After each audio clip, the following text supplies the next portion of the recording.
D name, department का name चाहिए, DSG name, ठीक। और यहाँ पे फ्रॉम मेन टेबल कौन सा है, TB employ, then TB dev, then TB DSG, ठीक, टीबी DSG, ठीक। और उसके बाद इसके ऊपर क्या लगाओ, ज्वाइन। TDNO है एम्प्लॉय टेबल में और DNO है डिपार्टमेंट टेबल में, एंड DSG कोड है आपका एम्प्लॉय टेबल में और DSG कोड है आपका डेजिग्नेशन।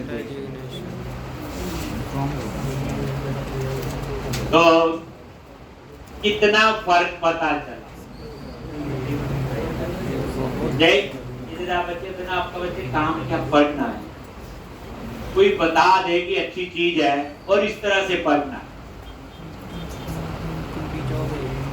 मेरा तो मानना होता है कि कभी आप में नहीं होती, केवल थोड़ी सी चीज आपको मिली नहीं होती। अब कल तक देखो आप ऐसी क्वेरी लिख नहीं पा रहे और आप ही बता रहे थे सारा, एक।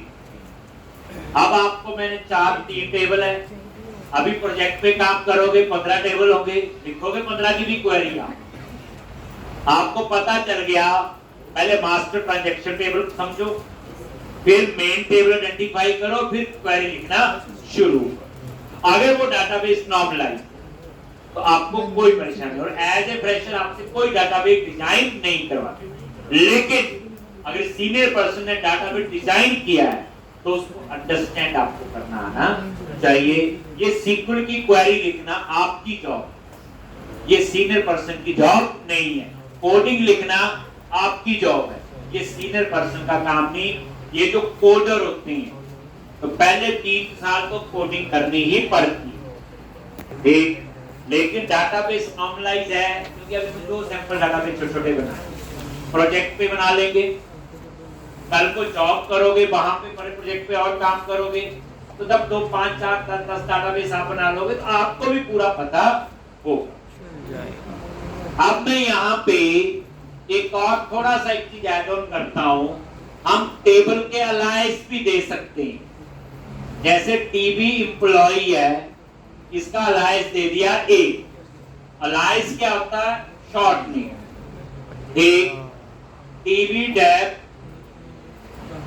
अलायंस दे दिया देश, टीबी DSG अलायंस दे दिया सी। यानी टीबी एम्प्लॉय का ए, टीबी डेव का बी, टीबी DSG का सी। अलायंस क्या होता है, शॉर्ट नेम। इसका मतलब है जैसे ये लिखा, EDNO कहां से आ रहा है, एम्प्लॉय से, तो इसका शॉर्ट नेम क्या लिखा, A.EDNO। DNO कहां से आ रहा है, डिपार्टमेंट, देन बी लिखा डिपार्टमेंट। ध्यान से देखो, इसी तरह डेजिग्नेशन में क्या लिखोगे, A डॉट और यहां C डॉट। अब मैं अलायंस ना भी दूं तो भी चल जाएगा। अब क्वेश्चन आता है अलायंस देना कब जरूरी, कब जरूरी, जब हमें जरूरत हो। सर कई बार टेबल के नेम नहीं आ रहे, ABC याद रखिएगा।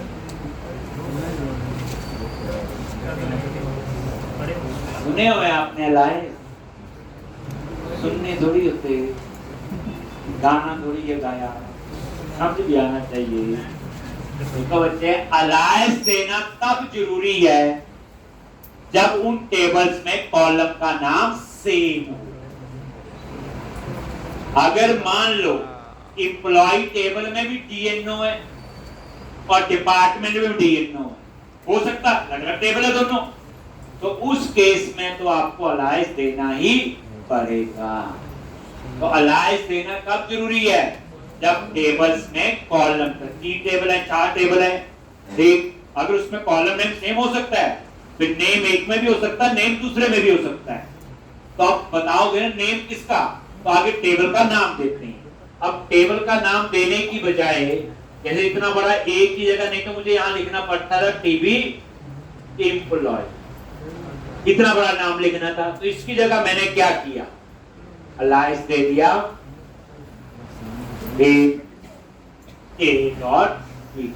ठीक, मतलब जैसे देखो ना डी नेम है, अब ये डी नेम पता है डिपार्टमेंट में और तो कहीं है नहीं, तो इसके आगे अलायंस देने की जरूरत नहीं है। डीएसडी नेम पता है ये डेजिग्नेशन में और कहीं नहीं है, तो अलायंस देने कब जरूरी होते हैं, जब कॉलम का नाम सेम हो, अदरवाइज अलायंस देने जरूरी नहीं है। तो इसलिए कई बच्चे ने देखा बड़ा हुआ हमने इसलिए देना जरूरी, ऐसा कहीं नहीं लिखा हुआ देना जरूरी, हमें देने की जरूरत नहीं, ये सिखाने के लिए बता दिया, क्योंकि हमारे केस में कॉलम का नाम सेम है ही नहीं। अगर ऐसा होता जैसे मान लो DNO ये रखा हो और यहाँ पे भी मैं इसकी जगह भी क्या लिख देता DNO, आप बताओ कंफ्यूज होता नहीं होता है, तो अलायंस देना जरूरी, ठीक है जी। चलो तो आज हम लोग चल के थोड़ा बहुत आगे बढ़ेंगे, कुछ इसके लिए भी छोड़ें, ठीक। तो अब हम लोग क्या करेंगे आगे, जो मैं नेक्स्ट क्वेश्चन करवाने वाला हूँ उसमें ये 3 टेबल यूज करने हैं, डिपार्टमेंट, डेजिग्नेशन और employ, and then how to create primary key. और उसके अगला क्वेश्चन जो करेंगे उसमें वो टेबल यूज करूंगा कंट्री, स्टेट, सिटी और रजिस्टर।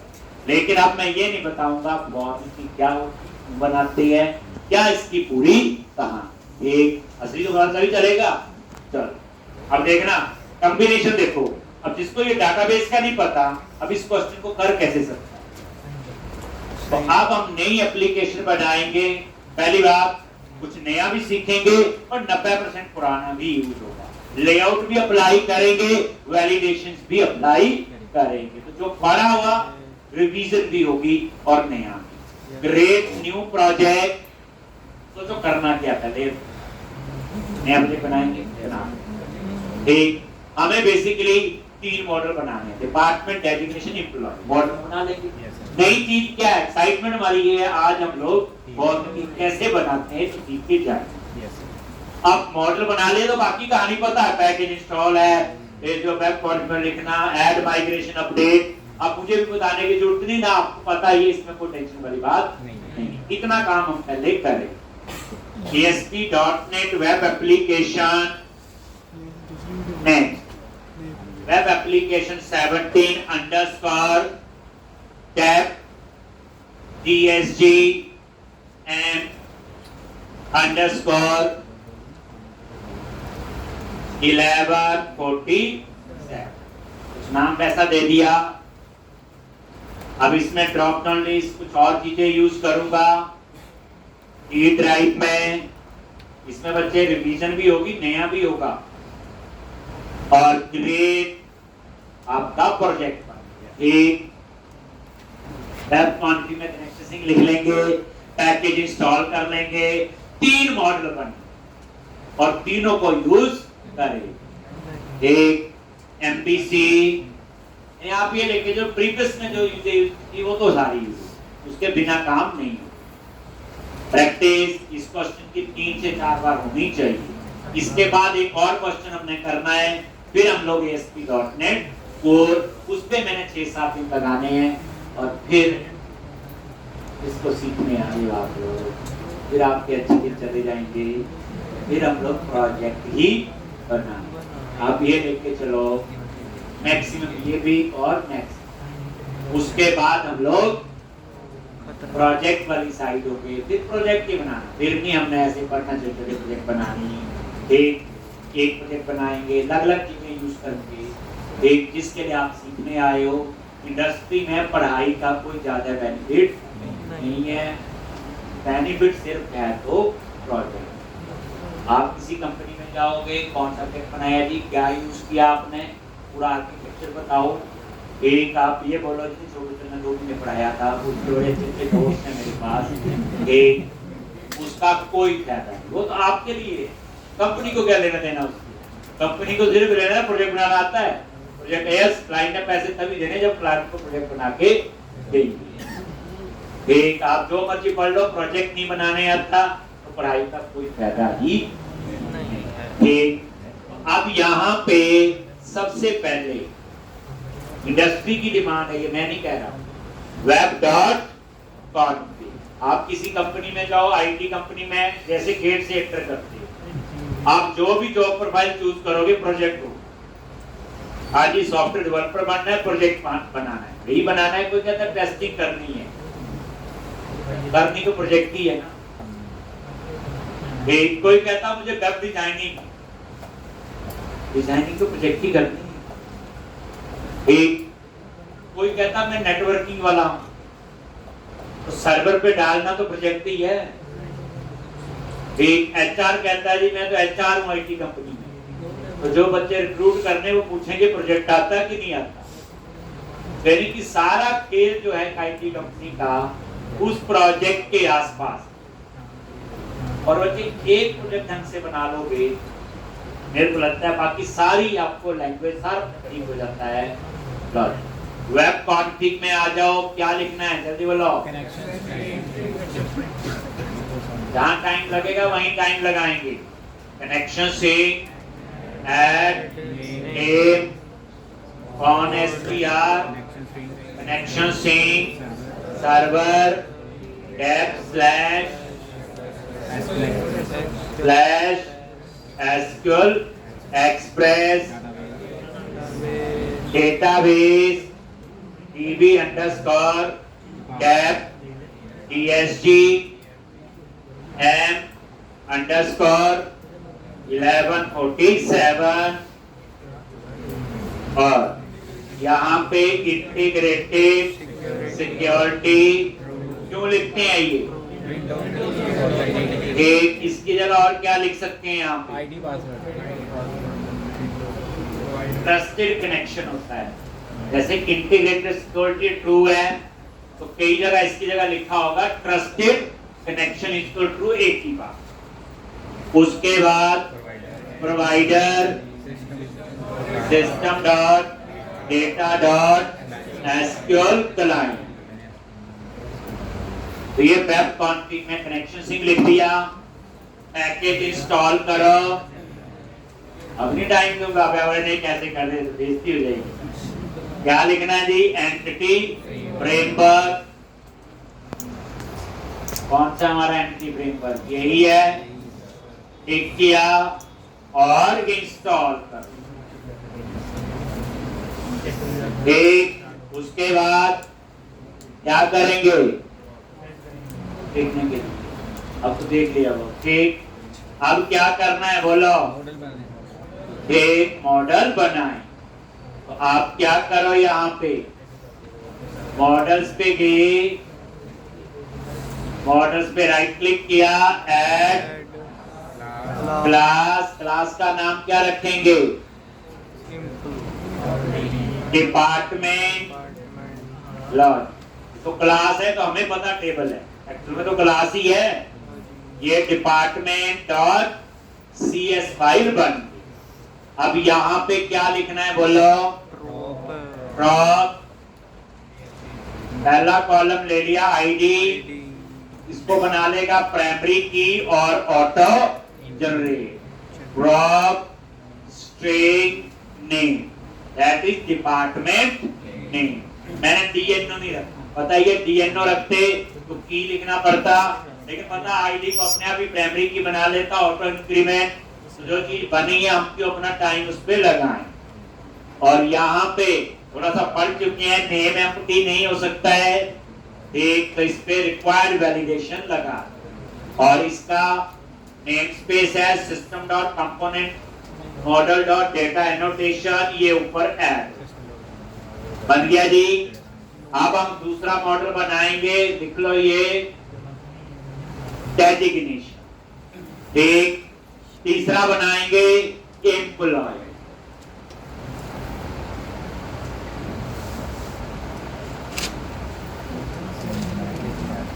मुश्किल कुछ नहीं होता, आपको सिंपल एक काम करना जो मैं करवाता हूँ उसकी प्रैक्टिस 2-3 बार कर लो। एक और अपने आप ही पुरानी प्रैक्टिस भी हो जाती और नया भी हो जाता है, और कई बार तो हमें पता भी नहीं होता और हमें समझ आ गया। जब लिखने बैठे तो आता ही। अब यहाँ पे डेजिग्नेशन,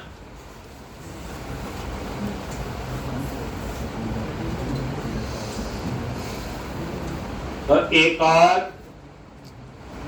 लॉजिक मॉडल पे राइट क्लिक करो, सेम आईडी और नेम ही होंगे उसमें भी। मॉडल्स पे राइट क्लिक किया, ऐड क्लास, क्लास का नाम डेजिग्नेशन लॉजिक, कितने मेंबर, तो आईडी ले लिया जी, और दूसरा प्रॉप स्ट्रिंग नेम, और ऊपर अब हाथ पढ़ चुकी है, वैलिडेशन की आपको, रिक्वायर्ड लगा दिया,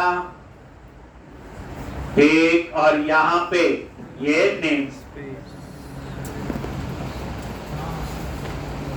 अब तीसरा कौन सा होगा, एम्प्लॉई, उसमें दो चीजों रखना है कि डिपार्टमेंट आईडी और डेजिग्नेशन आईडी, उसे क्या बनाना है, फॉर्म। अब फॉर्म की क्या होते, क्यों बनाते, नहीं बनाते, तो क्या प्रॉब्लम है, वो आपको सारा पता है। अब तो सिर्फ बनाते कैसे हैं वो मैंने आपको सिखाना है।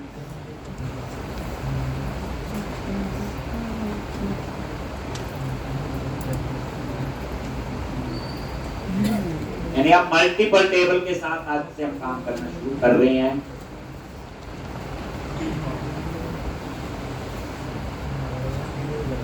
लिख लिया ये, चले आगे, मॉडल्स पे राइट क्लिक किया, ऐड क्लास, और क्लास का नेम क्या है, एम्प्लॉय। आगे क्या क्या कॉलम होंगे कुछ तो पता ही है, ID that is employ ID, उसके बाद प्रॉप स्ट्रिंग एम्प्लॉय नेम, उसके बाद एक स्ट्रिंग एड्रेस। जब कोड लिखते हो ध्यान रखा करो लिख भी कैसे रही, ठीक। चलिए जैसे मैं क्लास का नाम रखता हूँ फर्स्ट लेटर कैप्स में, उसके मेंबर्स का जो नाम रखता हूँ फर्स्ट लेटर कैप्स में। सिर्फ कोड लिखना नहीं, मैंने कई बार बच्चे दिखाते हैं अरे लिखे थे अपनी मर्जी से, ये छोटा कोड है, ये तो आपको समझाओगे। प्रोजेक्ट में अगर करोगे तो कन्वेंशंस का भी ध्यान रखना, ठीक। अब यहाँ पे इसके ऊपर क्या लगा दो, रिक्वायर्ड। भाई आप इसे खाली नहीं छोड़ सकते। लो जी, मैसेज मर्जी के देने हैं वो आपको पता है, ठीक। लो जी, और सैलरी पे जरूरत नहीं, इंटीजर में वैसे भी ज्यादा अलाउ नहीं हो। अब आप समझो डिपार्टमेंट आईडी, ध्यान से क्या लिखोगे, ध्यान से देखोगे, प्रॉप डाटा टाइप इन, और इसका नाम रखना है, ये फॉर्म की बनाएंगे तो इसकी कन्वेंशन याद रख लो, डिपार्टमेंट। तो डिपार्टमेंट वाले मॉडल का नाम क्या है, डिपार्टमेंट, और यहाँ पे डिपार्टमेंट आईडी, और ये इसका आईडी जो है जिसे प्राइमरी की बनाया हो, तो यही चीज आपने साथ में लिखी। एक डिपार्टमेंट आईडी, ये कन्वेंशन है, यानी कि जिस मॉडल के साथ फॉर्म की बनेगी उस मॉडल का नाम लिख दिया डिपार्टमेंट, उसका कौन सा कॉलम, तो प्राइमरी की कॉलम होगा, साथ में लिख दिया बोर्ड, ठीक। और ये किस टेबल के साथ, ये जादू थोड़ी पता चलेगा। तो यहां पे प्रॉप, और ये देखो डिपार्टमेंट, और ये आपने साथ में बता दिया किसके साथ, डिपार्टमेंट। ये बच्चे टेबल का कॉलम भी बने, याद रखो, इसने इससे पता चलेगा किसके साथ, तभी मैंने नाम क्या रखा, डिपार्टमेंट आईडी। और ये किसके साथ है, डिपार्टमेंट मॉडल के साथ। अगर बच्चे आप ऐसे कन्वेंशन रखोगे तो ज्यादा कुछ नहीं, अगर आप ऐसे नहीं रखोगे, मर्जी का नाम दोगे, तो फिर यहां पे आपको फॉरन की खुद लिखना पड़ेगा, वे किसको फॉर्म की बना, डिपार्टमेंट आईडी को, और ये ऐसे फॉर्म के ऊपर देना पड़ेगा। पहले बात समझेंगे, मुझे ये लिखने की जरूरत नहीं है। हाँ, मान लो मैं इसका नाम दे देता हूं, मर्जी का कुछ भी लेना, तो मुझे फॉर्म की ऐसे बीच में लिखना ही पड़ेगा। किसको फॉर्म की बनाना है, किसके साथ, वो तो नीचे बता दिया ना, ये डिपार्टमेंट मॉडल, ठीक। और ये ऑटोमेटिकली उसकी प्राइमरी की के साथ ही करेगा। लेकिन अगर आप लोग कन्वेंशन फॉलो कर लो पूरी, जैसे ये है, तो आपको ये चीज लिखने की जरूरत नहीं है, ये खुद अंडरस्टैंड कर लेगा, क्योंकि इसका नाम क्या रखा, मॉडल का नेम, देन कॉलम का नेम। तो ये डिपार्टमेंट के आईडी के साथ ये फॉर्म की बनाएगा। फिर आपको ये फॉर्म की लिखने की जरूरत नहीं। फॉर्म की लिखने की जरूरत है जब मर्जी का नाम आप लोग दो। पूरी बात समझेंगे। अभी मैं फॉर्म की लिख दूंगा सिर्फ समझाने के लिए, लेकिन नेक्स्ट क्वेश्चन में फिर मैं ये नहीं लिखूंगा। मीनिंग आपको पता होना चाहिए। दोबारा तो लिख भी दोगे तो गुस्सा नहीं है, और ये पता होना चाहिए फॉर्म की लिखना कब, जैसे मैंने बोला था आईडी के ऊपर की लिखना कब जरूरी है, जब इसका नाम आप मर्जी का तो की लिखना जरूरी है। अगर आप आईडी रख लो तो अपने आप हम क्यों पंगा लें, हम और जगह टाइम लगाएं, हम क्यों जो चीज मिली है उस पर क्यों अपना, क्योंकि हमारे पास और बड़ा कुछ है पढ़ने को। लो प्रो, अब ये डेजिग्नेशन के लिए क्या नाम है मॉडल का, ये देखो, ये मॉडल का नाम है, ठीक। तो यहां पे क्या लिख दिया, डेजिग्नेशन, और प्राइमरी की कॉलम का नाम क्या है, ठीक। और यहां ये किसके साथ बनेगा, बोलो, डेजिग्नेशन, तो ये उसका रेफरेंस दे। अब इसके बीच में फॉर्म की आपको लिखने की जरूरत नहीं है, वे किसको फॉर्म की बनाना है, ठीक। अगर आपको वो तब लिखना जरूरी है अगर आपने कॉलम का नाम ये कस्टमाइज दिया है, कुछ मर्जी से आपने, ठीक। ये चीज आपने याद, मतलब हम जैसे मैंने नहीं याद, सीख रहे हैं पहली बार, याद रहना।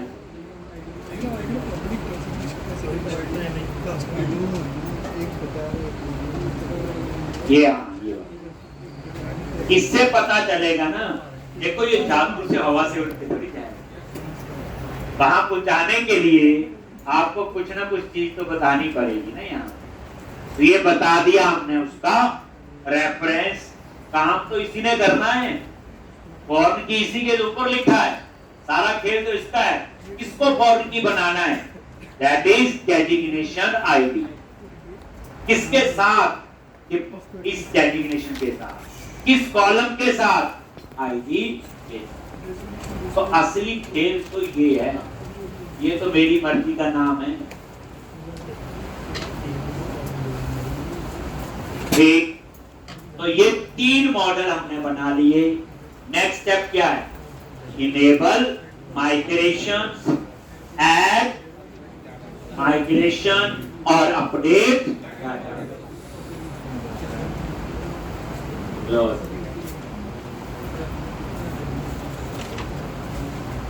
तो ये आपके बन गए, सारा क्लोज कर लो बच्चे। 3 टेबल आज आपने बनाए। अब ऐसे 30 भी बना लेंगे और डाटाबेस समझना तो पड़ेगा। नेक्स्ट स्टेप क्या बोलो, टूल्स पे गए और वही पैकेज मैनेजर कंसोल, क्या लिखना है यहाँ पे, enable icon migration, enter press किया, माइग्रेशन नाम से फोल्डर बन जाए। ये क्या हुआ, एक स्टेप भूल, सोचो एप्लीकेशन डीबी कॉन्टेक्स्ट तो बना ही नहीं, सारा तो काम वो ही करता है। एक लॉजिक, तो आप यहाँ क्या करो, एक डेटा फोल्डर बना लो, असली तो वहीं से शुरू होता है, और न्यू फोल्डर, फोल्डर का नेम डेटा और उसके अंदर फाइल, ऐड, क्लास और क्लास का नेम एप्लीकेशन डीबी कॉन्टेक्स्ट, ठीक, और ये देखोगे बन गया।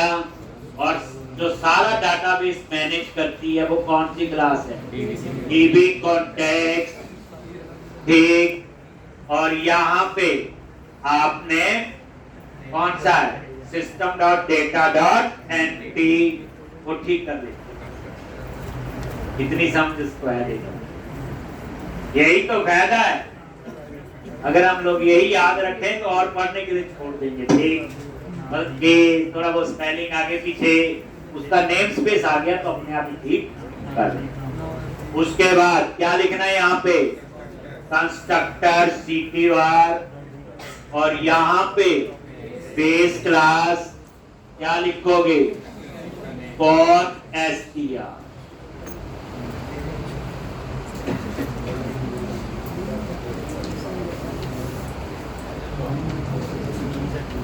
ठीक, दो बार टैब प्रेस करो, क्या लिखना है, डीबी सेट, और यहाँ पे डिपार्टमेंट, डिपार्टमेंट नहीं आया हेल्प में तो इसका क्या ऐड कर दो, नेम स्पेस,